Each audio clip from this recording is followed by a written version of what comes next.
The Red Fort blast probe is taking a dramatic new turn. The spotlight has now shifted to one of the arrested individuals.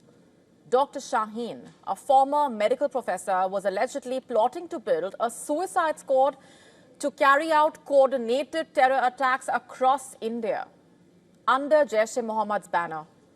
You heard that right. Sources have told WION that Dr. Shaheen, arrested from Faridabad, had reportedly been collecting explosives for the past 2 years. And during the interrogation, she is believed to have confessed that she, along with a group of fellow doctors, was planning terror strikes across India. Just for context here, Dr. Shaheen was arrested for her alleged role in what officials call a white-collar terror module.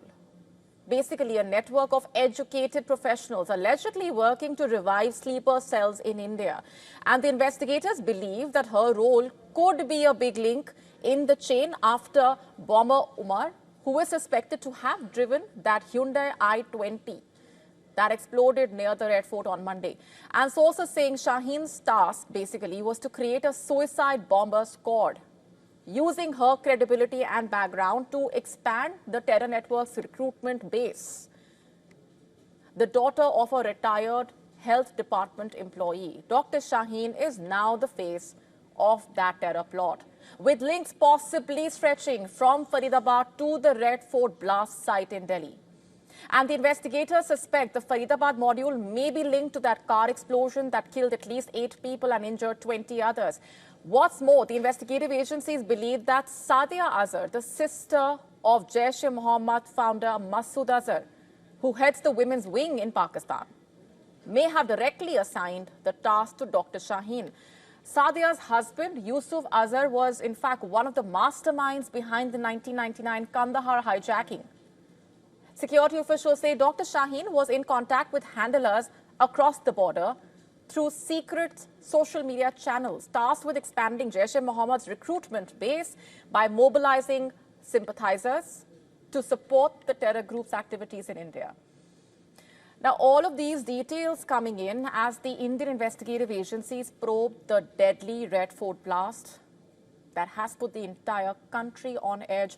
Remember, on Monday, November 10, that massive blast in a Hyundai i20 near Delhi's iconic Red Fort left at least 8 people dead. CCTV footage showing a masked driver, the car carrying a Haryana registration number. The explosion followed a string of seizures across states. Nearly 350 kilograms of explosives and AK-47 rifle, thousands of rounds of ammunition recovered in coordinated raids by Haryana, Jammu and Kashmir, the Intelligence Bureau. In fact, the authorities are now probing whether the Red Fort car bomber was part of the same Faridabad-based module. That module had yielded an additional 360 kilograms of inflammable material and roughly 3,000 kilograms of IED-making material. All evidence that basically points to a well-organized, resource-rich terror network operating under the radar. The police have described this as part of a white-collar terror ecosystem, with suspected links to Pakistan-based Jaish-e-Mohammed and Al-Qaeda-linked Ansar Ghazwat-ul-Hind. We've been telling you about this. Now, it is Dr. Shaheen's profile that is shocking many. Naturally, the woman who studied medicine, worked as a lecturer, and was allegedly running a secret mission to create India's first female suicide squad. Earlier in Lucknow, the Uttar Pradesh Anti-Terrorism Squad and the National Investigation Agency jointly raided her family home, interrogated her father, her brother. Mohammad Shoaib says he is in disbelief. Listen to this.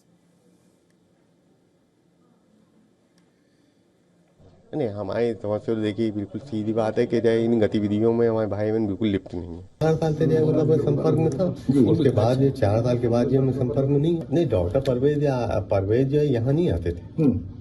उनसे भी 3 साल से आना जाना बंद है। Now, multiple agencies are piecing together Shaheen's trajectory from being a government doctor to allegedly becoming a key figure in a Pakistan-linked network. Investigators believe Dr. Shaheen's arrest has exposed how educated professionals were being used to give legitimacy to terror operations.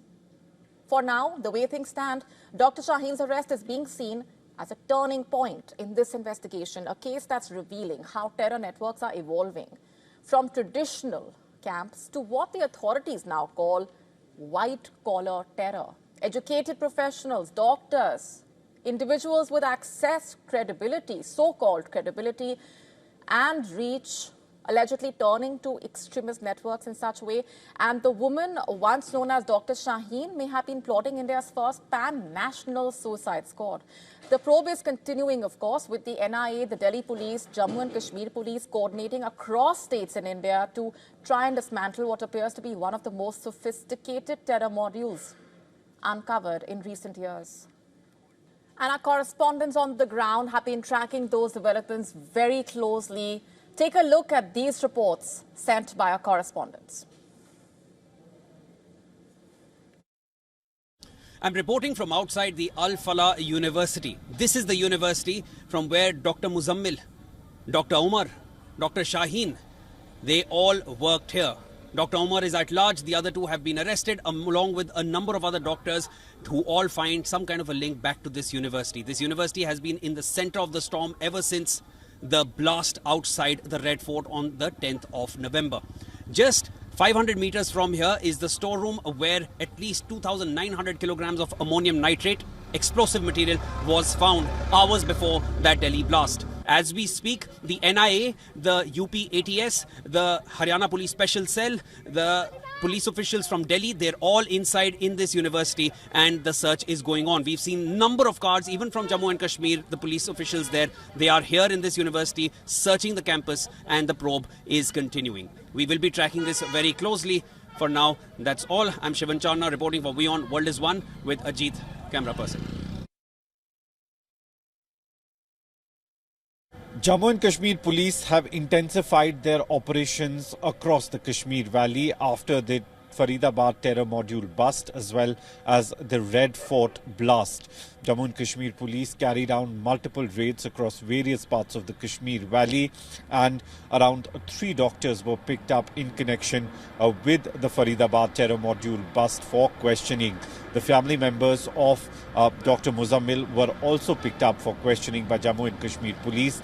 Meanwhile, the DNA sampling of Dr. Umar's mother and brother were taken to Delhi, while as both mother and father were left and released to go back to their home. On the other hand, we've seen that around 230 places were raided by Jammu and Kashmir police, especially on the houses of the Jamaat-e-Islami members. It's a banned organization in Kashmir, and the former members were raided by Jammu and Kashmir police. According to Jammu and Kashmir police, 500 people were questioned with regard to that as well.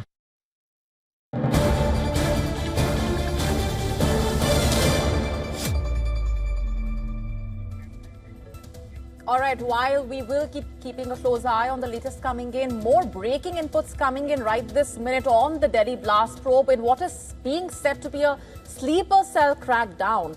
9 reported to have been taken into custody from Kanpur. That's the latest coming in at this point.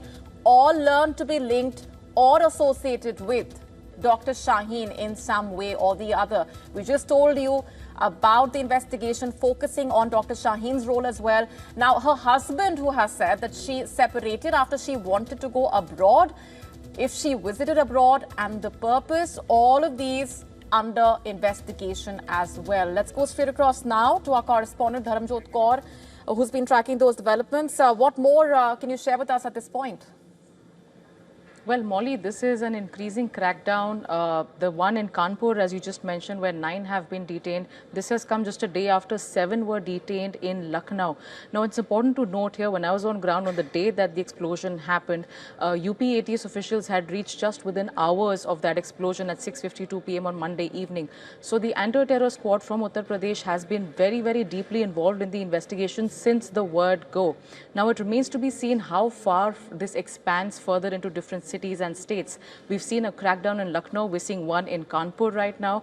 All of this is happening along with the entire investigation into the Faridabad module, the investigation into the car that was involved in this explosion, investigation into the identity confirmation of the person who was in that car, the Hyundai i20 that is in question, investigation into the second car that is now in the picture, a red Ford vehicle that police apprehended just a few hours ago from a village in Faridabad.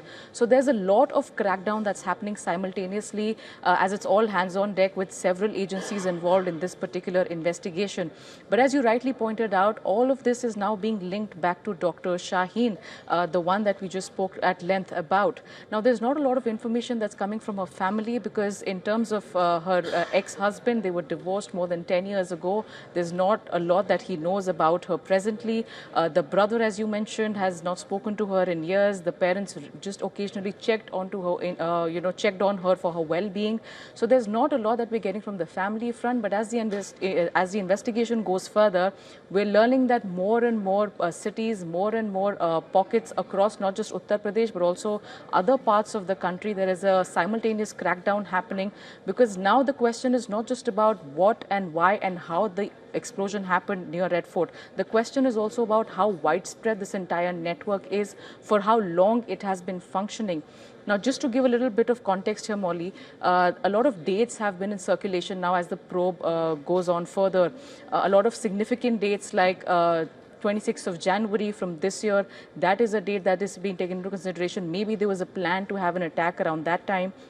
Then came the date of Diwali, that is under speculation. Was there an attack planned around that time?